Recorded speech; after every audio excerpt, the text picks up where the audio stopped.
Is Pat Reinhart, Senior Director of Professional Services at Conductor. He's going to be giving you the most up-to-date information in search over the last 30 days. Pat? Cool. Thanks, man. Hey, everyone. What's up? We can go in the map. What's up? Thank you for joining 3030 here today. So, interesting. I always start all of my presentations like this. Hi. How's everyone doing? How's the conversation going? Big Bitmoji guy these days. Huge Bitmoji guy. This is a special day for me. Getting up on C3, I was a Conductor customer for several years and always wanted to speak here.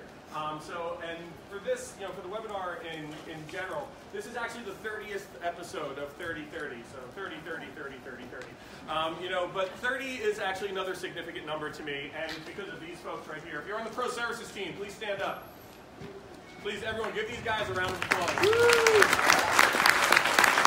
guys are the true stars of the professional services team. What's up? Oh, okay. This is nothing weird's happening. Nothing weird. Well, part of the show. Oh, there we go. Okay. Thanks, dude. Sure. Okay, cool. So these guys are the true stars of the pro services team. So thank you guys so much, and thanks for coming. Right? So let's get into it. What are we going to talk about today? Right? Organic search sees strong growth in Q4 according to Merkle. So we're going to go through that. Talk about secure pages and how much is on page one. Google Chrome's new ad blocking tool is live. That's a big change in the industry. That's a big thing, right? We're going to talk about how users are doing some more research these days and the experience-centric web. Anyone who joins 3030, you're going to see, kind of some stuff that I've been thinking about and talking about over the last few months. So let's get into it because we only have 30 minutes. Number one, organic search sees a strong growth in Q4. Merkle came out with their annual digital marketing report, and in Q4, everyone did a really good job. 6% total increase in organic traffic, which is the strongest in 2 years. So great job to all organic marketers. We're doing a good job. We can pack it up and go home. But in all seriousness, this really speaks to such a strong channel and continues to grow to become a stronger channel. And that's something that we all should be, pretty excited about. I know, Seth's keynote, spoke about that today, just the way that content is connecting with people, and that's something that everyone should be very excited about. Increase in mobile, not surprising, 15%. If you are not mobile friendly, now is the time. Now is the time. If you're not thinking mobile, if you're not mobile, now is the time that you have to start really considering mobile as, the forefront of what you guys have to cover, right? And interesting stat that growth of paid search was only 8%. That's actually down from 19% year over year in Q4. So that's really interesting. So yes, we're going to take over the world, right? Eventually. But when you look at this, still display, email, and social advertising all had stronger growth in Q4. But we still saw solid organic growth, which is really awesome. It makes me excited, especially after all the years of seeing ups and downs and ups. This is great to see. So a really good report there, right? But it raises a question. What's going on here, right? Because there's a lot of stuff growing. There's a lot of different things growing. I mentioned this before. Over 70% of page one results are now secure. Who in this room has a secure website? All right. I see people with their hands not raised. I'm looking at you for this one. You have to go secure. This is time. Look at this. According to Mozcast, it is actually just under 80%. It's about 79.8% of all results on page one are secure. That should be a really scary thing for people in the room who do not have secure websites. This means that those pages are going away. You have to do this. You have to go secure. Everyone needs to be thinking about that, right? So it's crazy, but at the same time, it's not really surprising, right? For a long time, that's been rising steadily. It's the same thing as when Not Provided came out. That number is rose steadily over time, which is at like 99% now. But at the same time, this should not surprise anyone that Google is creating a better experience online, and security is part of that. They want people to go to your websites, and they want them to feel that it's okay to go to that website. Please keep that in mind, and please go secure, because I would hate for your sites to not be part of all of this, right? And honestly, you're about 2 years too late on this, and I'm going to shame you a little bit of non-secure shame right here.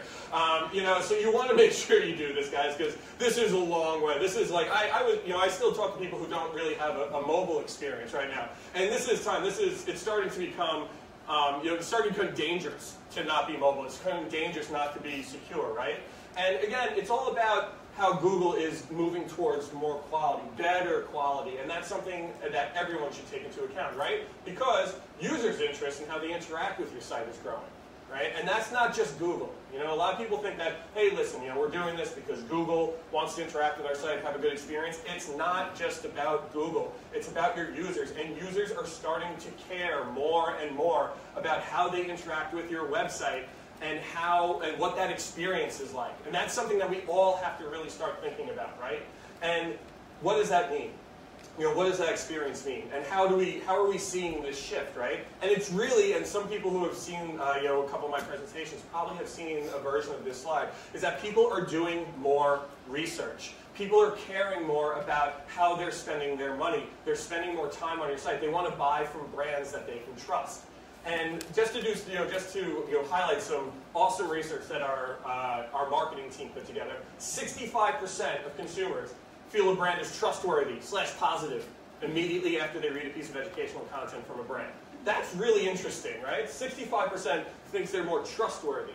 That's not, you know, hey, we're going to buy this, we're going to do this, we're going to take this action. They just trust your brand more. They trust that website more because they read a piece of educational content, because you help them solve a problem, you help them answer a question, right? 78% agree or strongly agree that they found the brand helpful immediately after they read a piece of educational content. Again, it's not necessarily about the sale every time, but we're getting there, right? You know, we have a more positive vibe, we have a more positive impression of that, and also, now we're more helpful to them. We are helping them do something, and that's something that websites weren't really tasked to do in the past, right? Websites were a brochure, they were a place where you could make a transaction, and all the other stuff happened offline, or all the other stuff happened elsewhere that you had to take care of. That is all happening online right now.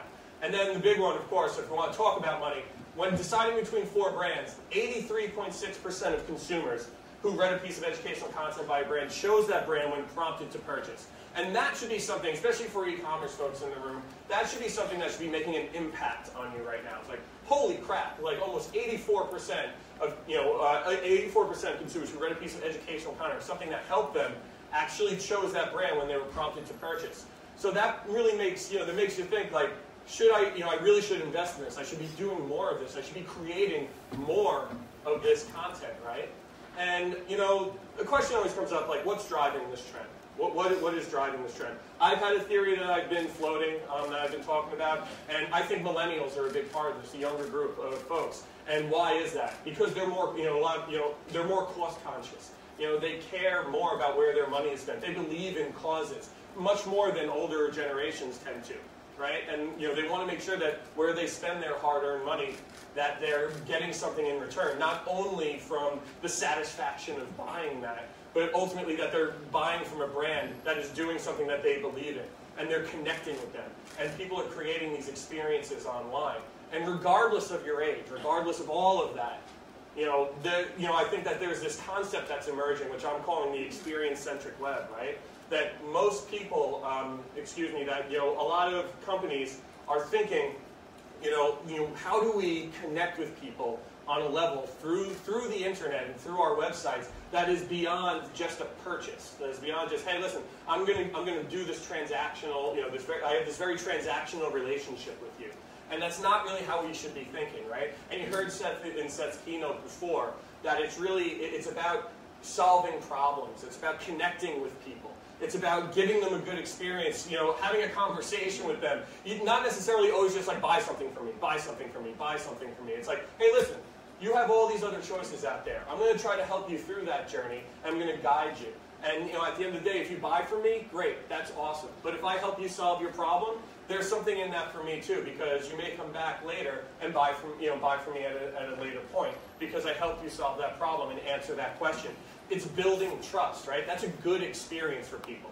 And that's something that we all should really be thinking about. How can we create a better experience online so that when people interact with our brands, that they remember it? Because a lot of times people go to a website, they buy something, it's done in 2 minutes, and then they move on. The next time they need a similar product or the same product, they'll go whoever has the best price.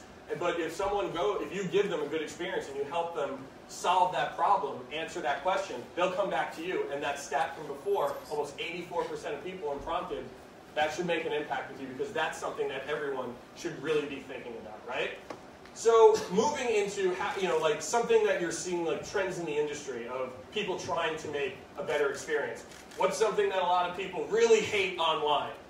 Ads. Am I right? Who here loves ads? All right, I got a couple of people here. I got Christoph in the front. Love the suit, buddy. We like people like ads, but there's something as of February 15th, right? Google began blocking ads that do not comply with the Coalition for Better Ad standards in Chrome. That is a huge deal, right? And I urge everyone that deals with any type of ad to go to betterads.org and learn about this. Learn about what the Coalition of Better Ads is, right? According to them, just from a just to be short about it, they're leading international trade associations and companies involved in online media formed the Coalition of Better Ads to improve consumers' experience with online advertising. What's the two words that I'm going to focus on here? Consumers' experience, right? It's all about experience, and people are focusing on this, and we all need to focus on this. And it's interesting because a question that I've been getting about this as it's become a little bit more public and people are learning about it, how does this affect me? And let's be honest here, this affects everyone because it's Google changing the way that they serve ads or allow people to see ads through through your website. That's huge. That changes everyone's experience that uses AdSense, that has pop-ups, that uses stuff that that advertises their apps. This is something that we all have to think about. If it blocks content on the site when you go to it, you are going to get blocked. You are going to have this. You're going to have all of this come, and it's going to affect you in a negative manner. So that's something that you definitely want to keep in mind. That this is a change that's happening in the industry. If you run a lot of ads, if you use pop-ups especially, pop-ups are the bane of my existence. Everyone on my team knows that every time I go to a site and I get this intrusive pop-up in my face, I go like, oh God, this is terrible news. And I typically don't use that website again. So that's something to keep in mind, that is changing, and how people interact with your website is going to change if you're not following their guidelines. When you go to the website, it gives you exactly what it is. It tells you exactly what you should do. I was going to do it here, but that probably would have been like the entirety of the presentation, going through the different types of ads and what's good, what's bad. Go here and learn about this. I implore you to go here and learn about this. Because again, it's all about creating a better experience. And I got featured in an article, or at least my opinion did, and with some really smart people about this, right? And this is something, and I don't show this to say, hey, Pat got quoted in an article. I say this because I want you to look at all these guys who are on this slide with me. You got the CEO from Kinetics, you got the CEO of Quantic, you got the COO of Adobe, and then you got me, right? So you got this guy, big, amazing company doing amazing things with native video, big video people, right? Then you have Quantic Mind, big AI people, really interesting stuff that they're doing. And then you have Snowby, who's doing a lot in digital advertising, big ad people. And then you got Pat Reinhart, who's a big Skyrim guy. But at the end of the day, this is definitely something that's happening in the industry, and that's why I show this. This is not just people, SEOs doing this. This is not just content marketers doing this. This is not just digital marketing managers, thinking about this. This is CEOs. This is COOs. This is everyone. And everyone is trying to create a better experience so that people, there's nothing wrong with advertising, and that's not really what they're going, but there's a better way to go about it, because let's face it, the web has become very intrusive, and it's become almost impossible to use. Like, if you ever click on anything on Facebook, right, and all you do is you start going through a news story, and all of a sudden, you start scrolling, and then all of a sudden an ad pops up, or you're watching a YouTube video, and then all of a sudden your video cuts out, and you're forced to watch a 15-second ad. There's a better way to do this, right? There's a better way to get your products in front of people, and that's what people are trying to do. We're trying to get to a point where users and advertising can live in peace and live in harmony. So, moving on from there. Even thinking about that, there's a lot of different technologies out there that people can adopt, right? AMP technology is big. Anyone who listens to 3030 knows I'm a big AMP advocate, and this is something that is taking over right now. You have about 4 billion pages on 25 million domains that have AMP on it. And that's crazy when you're talking about, pages in the billions. The adoption of this technology has been wild, and you see folks who have really good ROI from it. You have Angular JavaScript, which is, has a love-hate relationship with some folks.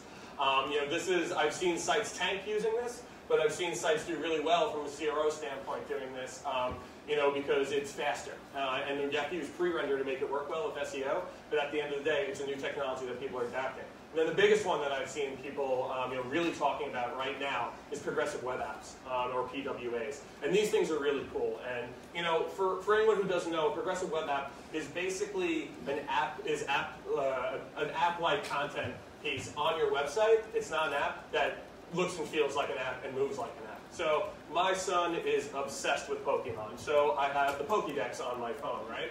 So this is what it looks like. You have the icon just like a regular app. It goes to the Pokédex, and then you click on Bulbasaur, and here you go. And you can see, this looks like an app, right? Looks like an app. This is not an app. This actually lives on the website. And what you do is this all is cached. It works offline, and people can use it. If you go through the tunnel in Penn Station, you can use this offline. You don't need to be online to use it. It's another way that people can interact with your brand when they're not connected to the internet, right? But this is also a good user experience because my son wants to use this everywhere. I don't have internet everywhere all the time. Especially if I'm in like the back of a restaurant and he's screaming at his head, I want to check Charmander's stats. I don't know, but at the end of the day, he can use this anywhere. Good experience for me, good experience for him. Any brand can use this. We work with a ton of awesome brands that are building these right now, and it's not meant for search. They're not meant for search. This is not a search play. This is an experience play.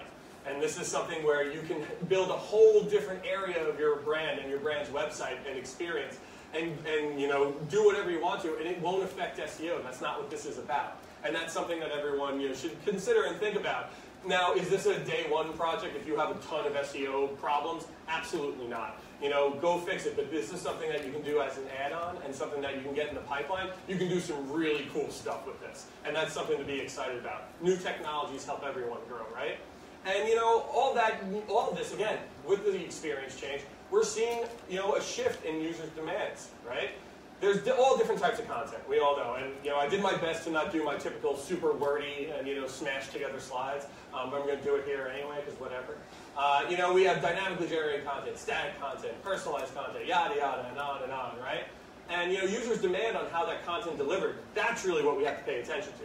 This will always exist. You will always be able to create this type of, all these types of content, right? Whatever makes sense for your business, great.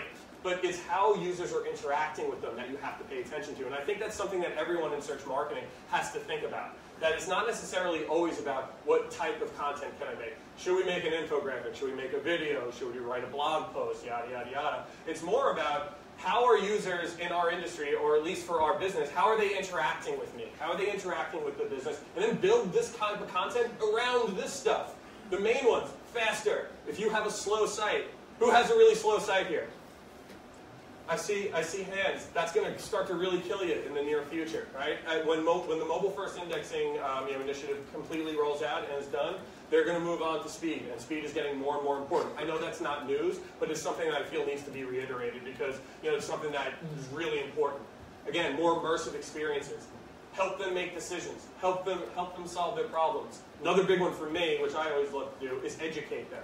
Educate your user. If you educate them, they will always come back to you. Hey, I remember that. I learned that on that site. I learned this from that brand. Educate them. They'll always come back. But something that is near and dear to me is that you always want to make a connection with your user, right? I think a lot of people view all of this as very transactional. And as we move towards helping customers and customer-first marketing, it's really more about making a meaningful connection with Google. And I've been saying that for years, even before all before the customer-first movement and everything, which is the right way to go. Make a connection, because at the end of the day, users want you to know that you get them. Let them know that you get them. And they will come back to you. They will buy from you. They will interact with your brand. They'll share you on social media. They'll tell your friends, their friends. They won't tell your friends, that'd be weird. But they'll tell their friends to go work and buy from you because they had a good experience with you. And that's something that's super, super important, because Google is now sculpting our sites, right? Because when you think about it, all these things are out there. We're talking about all these different types of content. And a lot of people, like, one thing I don't want you to misunderstand me here is that I'm not telling you to go out there and just dump hundreds of thousands of pages onto your site, right? Don't go and create every single type of content that we've talked about today, or really that you know of. That's not really what we're going after. It's more about, you know, making sure that you make the right content, and that's because Google doesn't want a lot of junk in its index, right? I'm going to show you I'm going to show you an example here. So. This is a site, this is a report that Sam Pena on my team created, and it's a cannibalization report that we use for a lot of our clients. And what it shows, basically, is where you have different areas of your site for different keywords, what product pages or category pages, or really any page in general, are competing with one another for the same keywords. It's a great way to, it's a cannibalization report, but it's a great way to see things like this. Different size, different color, different size, different color. Now, what does that mean? A little backstory here is that I've been friends with a guy who runs this site for years, and I've been arguing with him that he sells cables, right? That's what he sells. He sells cables. And I've been telling him, hey, listen, man, like, you have individual pages for every size of one product. Some product pages have 12 different versions. And then he has a separate page for every single color. So some of those 12 pages, so each of those 12 pages has 7 different color variations. So one product has like 50 pages, and it's rampant across his site, and it's destroying it, right? And I've been having this argument with him for years. And, you know, looking into this, I was able to use this to see, it's like, this is, and what's happening here is that Google knows that these sites are competing with one another. And just to give you an example, here is whatever this type of cable is, right? It's a waterproof, shielded, direct burial, you know, whatever that means. But you can see that this is the exact same page, different sizes, 2 different pages for 2 different sizes, same thing for color, right? And what's happening here, and what we're seeing all across the industry, and for every vertical, this affects everyone, that search pages, faceted pages, color-specific pages, you know, anything that isn't a, you know, a holistic, you know, category or product page, we're seeing a lot of influx in and out of pages in the index, right? And what's happening there is that Google is not making good decisions on your site.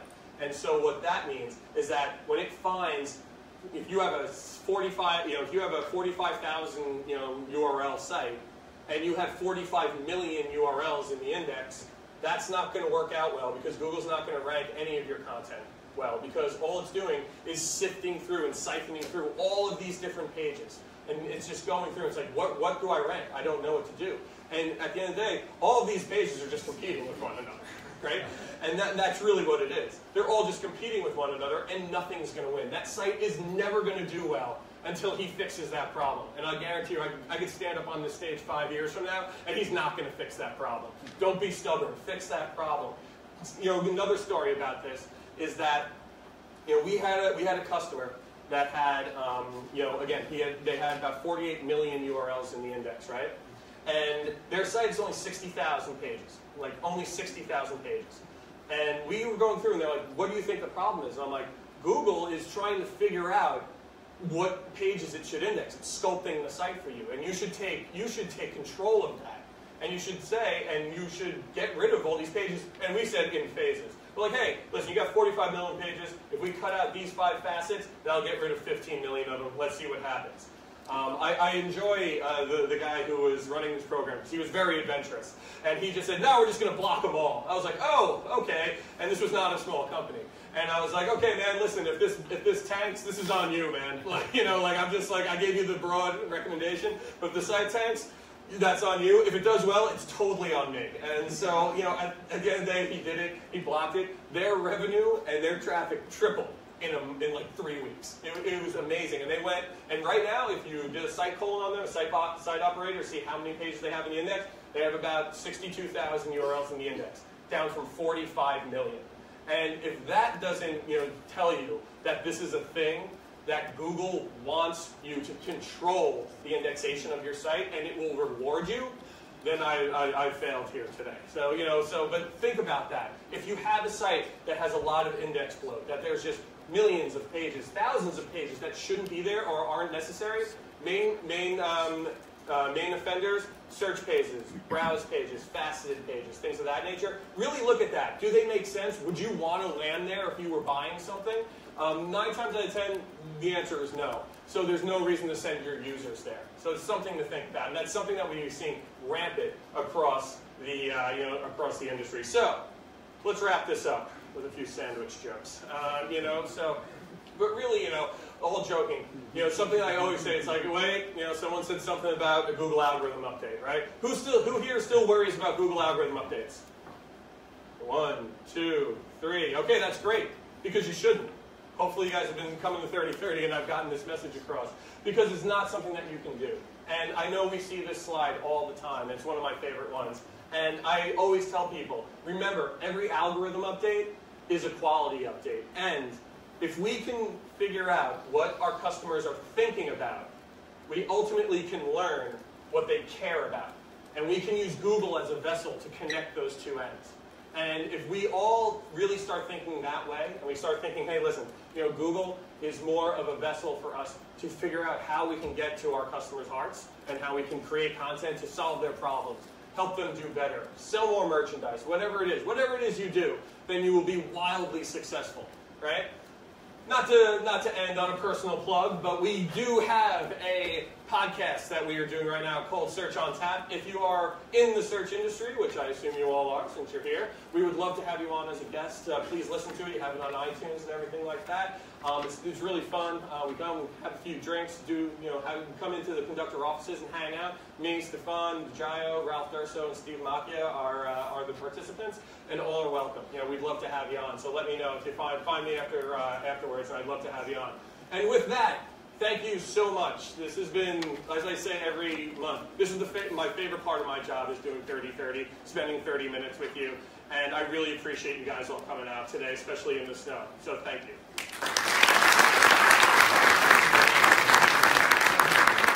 Anyone have any questions? My other favorite part of 30/30. Any questions? In front. Oh, cool. What's that? I have a question. What's that? Gordy from Huge. I wanted to ask you about the faceted pages. And you talked about de-indexing pages. For that specifically, do you recommend using no index tags or using canonical tags to singular product pages? That's a great question. So for anyone who didn't hear, he's asking, for faceted pages, should you use no index or should you use canonical tags? And it really depends. Typically, I like using no index, and I actually like blocking things through the robots.txt file because that's the especially if it's a large site, that's the easiest way. But if you can put a global no index tag on like /search or /browse or something like that, or whatever the facet is, that's the easiest way to do it. You could also go into the robots.txt file and just block a certain facet. That's what we did on the site with the story that I had before. But that's typically the way that I go. Because Google can ignore your canonical tags, and if you're not if you got to kind of get lucky for that to work with canonicals. Any other questions? It doesn't work, but yeah, I guess. Okay. Can we expect that other browsers are going to follow suit with Google and do an ad blocking type of technology? 100%. When they see that people are going, the question for anyone who can hear is, do we believe that other browsers are going to follow suit with Chrome? Absolutely. I can't fathom that once people get used to this. And there's so many people that use Chrome now that other browsers aren't going to be. I don't think they're going to not be able to do it. It's going to be a must do at some point because people are going to get so used to not being having intrusive ads and things like that. And also, this is what Google does. Google impacts change, right? This is like Mobilegeddon, which was everyone's like, oh, that was a ranking boost thing that Google did. It really wasn't. That was Google forcing people to design their websites the way that they want them to be designed. And I feel like this is going to be the same thing. They're going to force other browsers to make their browsers like Chrome. Any other questions? We good? I think we're good. Awesome. Thank you guys so much.